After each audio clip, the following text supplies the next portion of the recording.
Good evening, Scott here, known as Cantaloupe to some online, and I'm bringing another video to you on a subject that's interesting to me. It might be of interest to you or someone you know, and I want to talk about monogamy and what has come to be known or expected in a highly matriarchal society as a commitment of monogamy with actual legal backing in most, if not all, areas of the United States that I know of.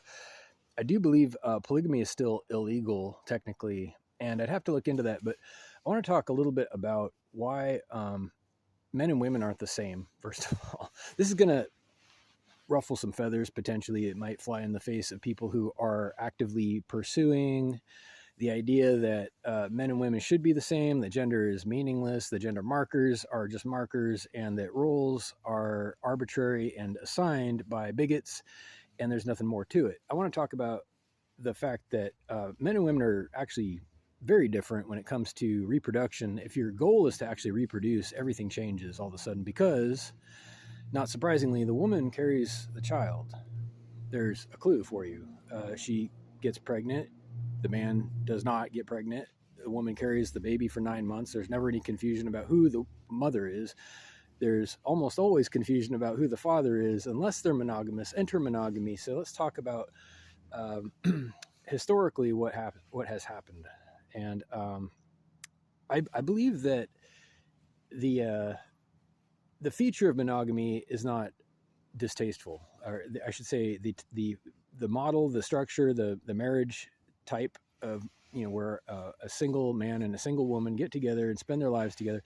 I think it's great. I think it's really, really amazing. And I think that when you meet somebody that when it's true love, as they say, you can't really imagine yourself with someone else. But the thing is, there are other valid romantic configurations. I got to say that.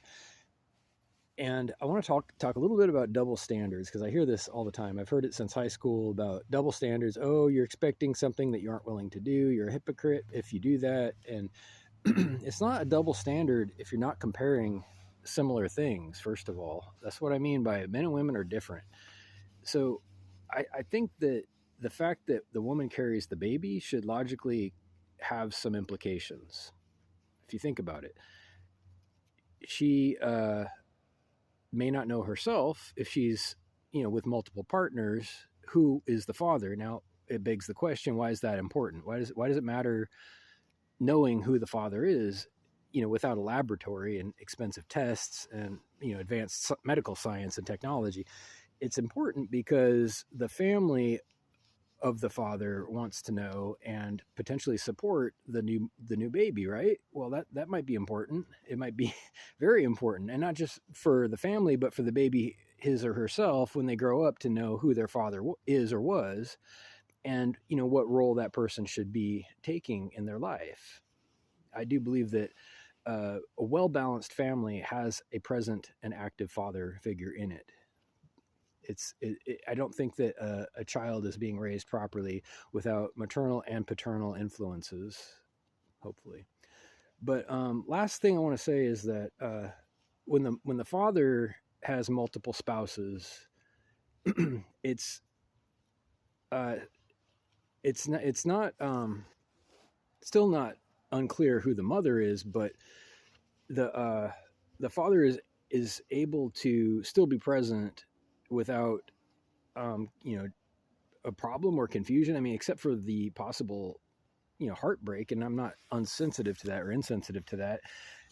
I believe that the heart between a man and a woman are very similar. That a man's heart and a woman's heart are probably very, very alike. And maybe this is the point that everybody's trying to make as far as gender lines and roles, that the heart doesn't know any difference. I'll agree with that. But physiology has a different story to tell, unfortunately. So it's not a double standard.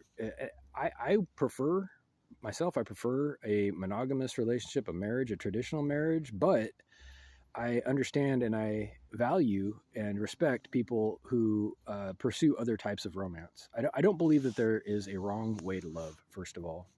I believe that if you're doing something harmful, it's not love. If you look close enough at it, it's something else. It's either loss, it's either betrayal or it's abuse of some kind or taking advantage of somebody. But if there's pain and suffering, if there's damage and injuries, it's not love, it's something else. So I hear all the time, love hurts. There's songs about it. Love hurts, love hurts.